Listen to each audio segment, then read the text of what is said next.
आकर के राजा वज्रजंग बने, उसके बाद भोग भूमि में आर्य बने, वहाँ से सम्यक दर्शन को ग्रहण करके पुनः श्रीधर देव बने, पुनः राजा सुविधि बने मध्यलोक में आकर, और 7वें भाव में वे अच्युतेंद्र बने, माने 16वें स्वर्ग के इंद्र बने। और कल हमने आपको बताया था कि बहुत आनंद मंगल के साथ वहाँ पर दिन व्यतीत हो रहे थे। 22 सागर की आयु तक उस अच्युतेंद्र ने वहाँ सुख को भोगा, और पूर्व जन्म की पत्नी जो श्रीमती थी वे आकर के प्रीतिंकर देव वे प्रतीन्द्र हो गए। इसी अच्युत स्वर्ग में 16वें स्वर्ग में प्रतीन्द्र हो गए, क्योंकि इससे पहले भाव में वे राजा सुविधि के पुत्र केशव हुए थे, और उस पुत्र ने भी पिता की दीक्षा के बाद स्वयं दीक्षा धारण करके सम्यक दर्शन के साथ समाधि मरण किया, और 16वें स्वर्ग में वे भी प्रतीन्द्र हो गए।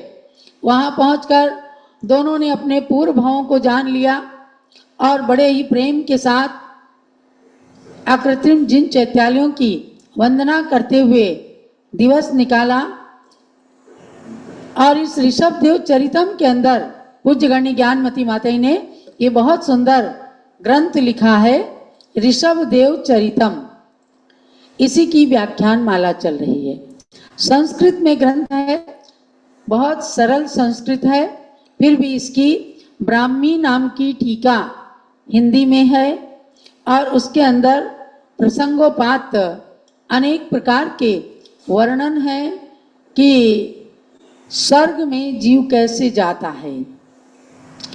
पुण्य को एकत्रित करके और सम्यक दर्शन को दृढ़ करके जो मनुष्य दीक्षा आदि धारण करते हैं वे उच्च कोटि के देवता बनते हैं।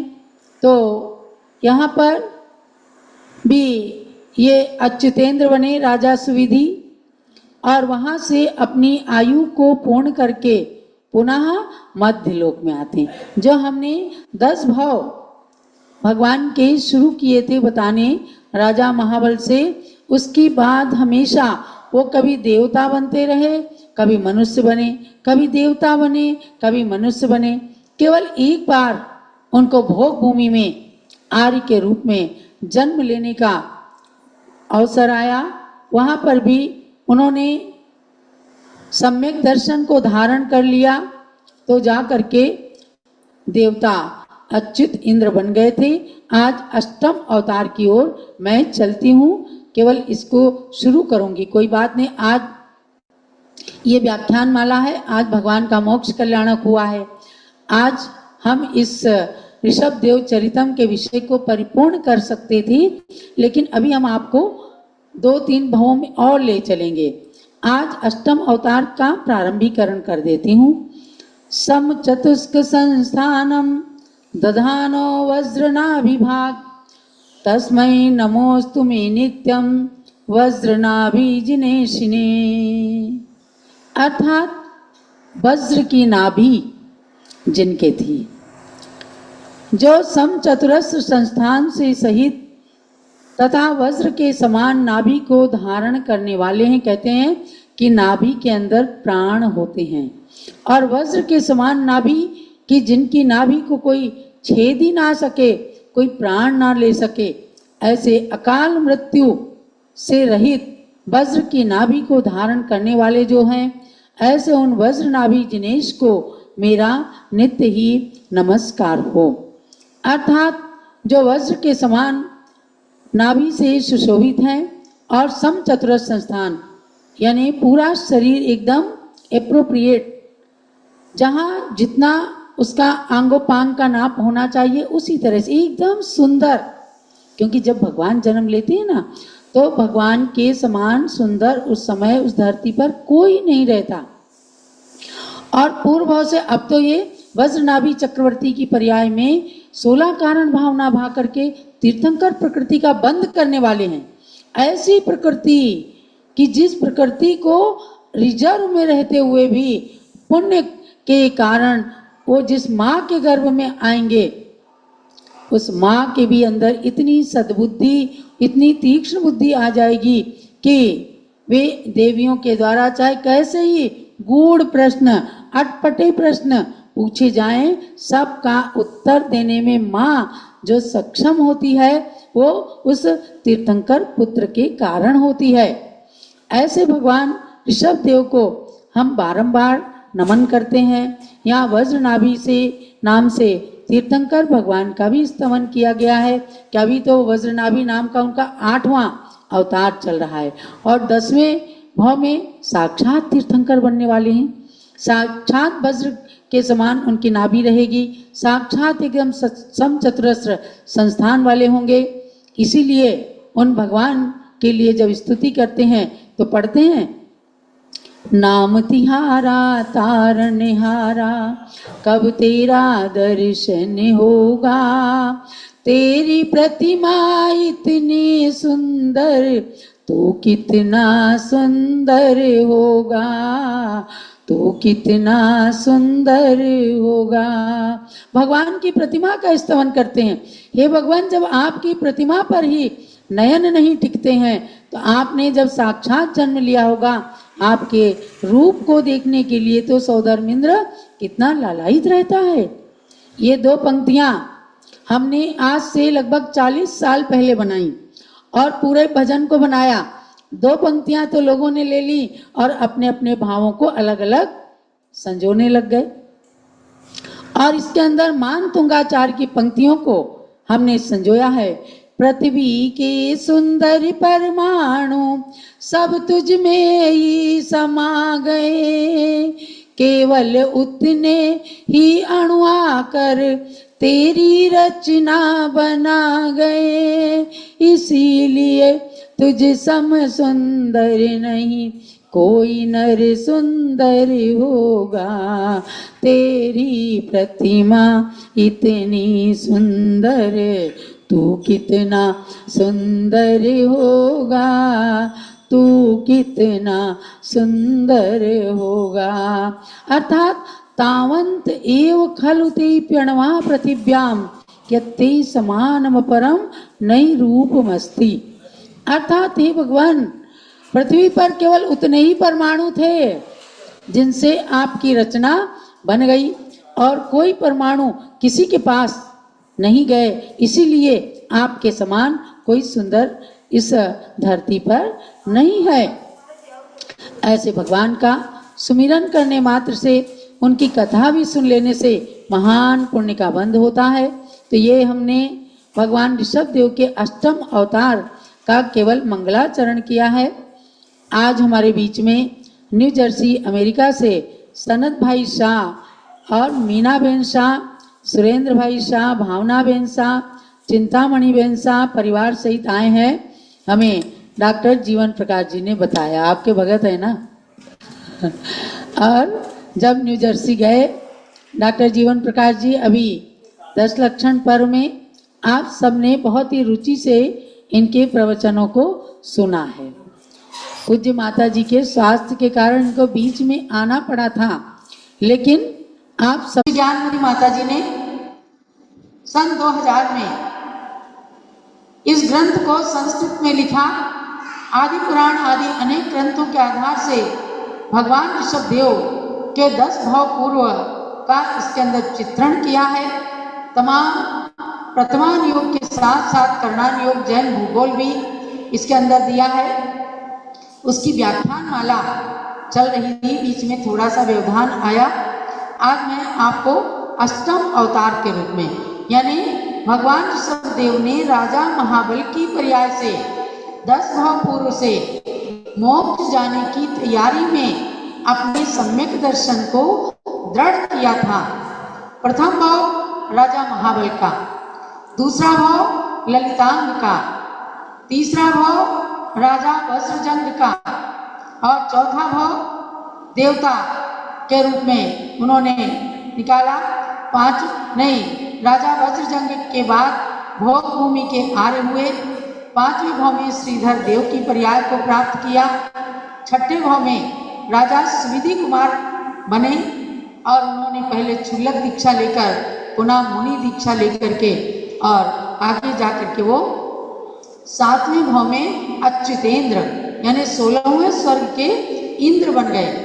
अब वहां से अब हम 8वें भाव में आते हैं, यानी ऋषभ देव से 3रा भाव और महाबल से लेकर के 8वां भाव, यानी वह अच्युतेंद्र अपनी 22 सागर की आयु को पूर्ण करके और सुखपूर्वक सम्यक दर्शन के साथ अपने शरीर का त्याग करके पुनः आकर के मध्यलोक में विदेह क्षेत्र के पुष्कलावती देश में पुंडरीकणी नगरी के राजा वज्रसेन की महारानी श्रीकांता के गर्भ से वज्रनाभि हो गए, वज्रनाभि नाम के पुत्र हो गए।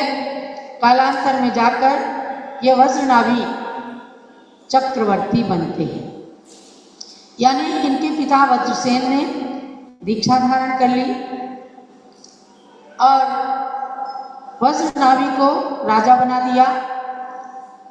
इधर वज्रसेन को मुनिराज की अवस्था में केवल ज्ञान हो जाता है और इधर वज्रनाभि के आयुधशाला में चक्र रत्न उत्पन्न होता है, जैसे भरत भगवान का सुना है।